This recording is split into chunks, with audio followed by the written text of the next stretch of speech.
School's out for summer, but I always got a lesson to teach. If you're not 21, hit the bricks because this ain't for you.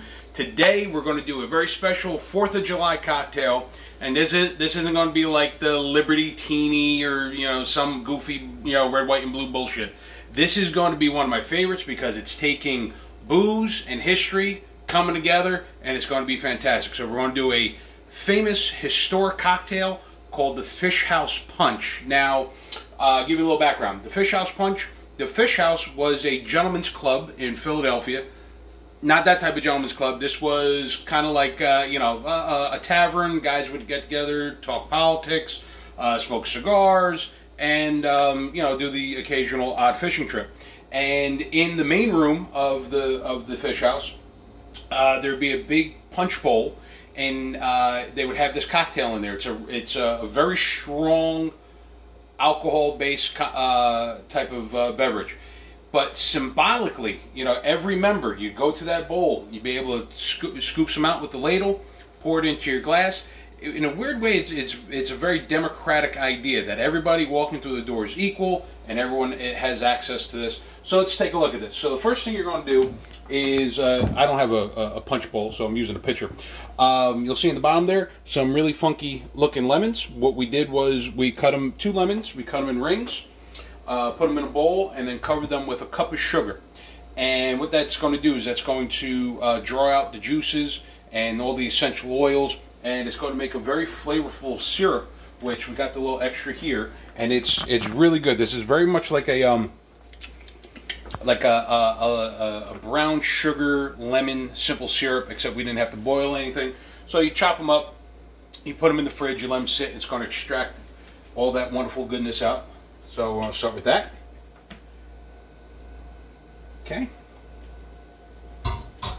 And then this drink features 3 heavy hitters. So number 1, we got rum. The recipe specifically calls for Jamaican rum because that's what the founding fathers were very particular of. So you got 2 cups of dark Jamaican rum, as well as 2 cups of black tea.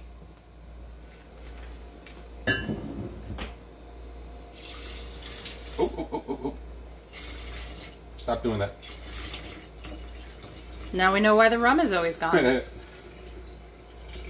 to have to suck that up with a straw. Alright. So now it also has cognac, and there's also peach brandy. Now cognac, brandy, wine, they're all cousins. So wine, mash up grapes, let it sit in a barrel, filter it out, boom, you got wine. That's a very gross oversimplification. Brandy and cognac, they have to be distilled. So you would take those juices, boil them, remove the alcohol from the process, just like you would do like with a whiskey or a rum. Let it go through the still, let it sit in different wooden barrels, let it take on different characteristics. Now the difference between brandy and cognac. Cognac has to come specifically from the Cognac region of southern France. So this is actually a mixture of the brandy, the peach brandy, and the cognac.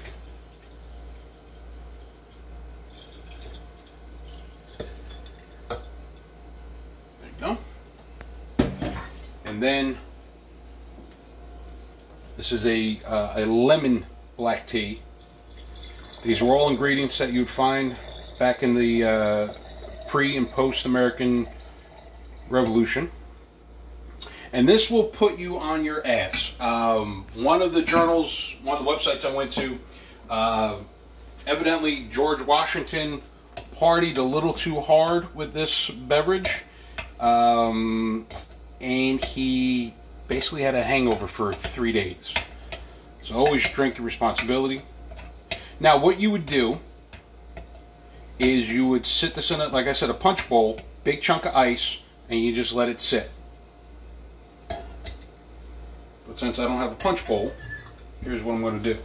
So I got my cocktail shaker. Got some ice.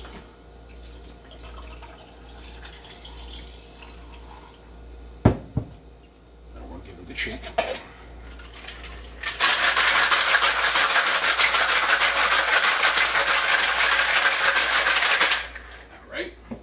Now, I don't know what kind of glass they were using back then, but this is what I got. Now, if the ice looks a little funny to you, I chose this ice for a particular reason.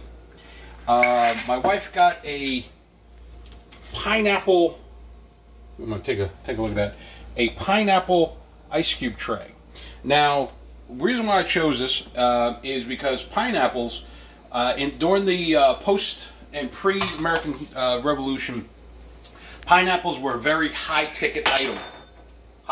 Whee! So it's a very high-ticket item, and really the only like ultra-rich could afford to import them. But what you could do, let's say you're going to a fancy party and you want to ball out and show off, you could actually rent pineapples and just, you know, you'd walk around like, oh, this whole thing. Like, people were freaking weird back then. But anyway, let's give this a go.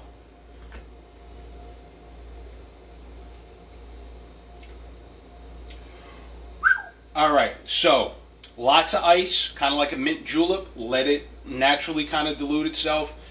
Sip, do not chug, because good googly moogly, you'll be singing karaoke when there's no karaoke machine. These are absolutely delicious.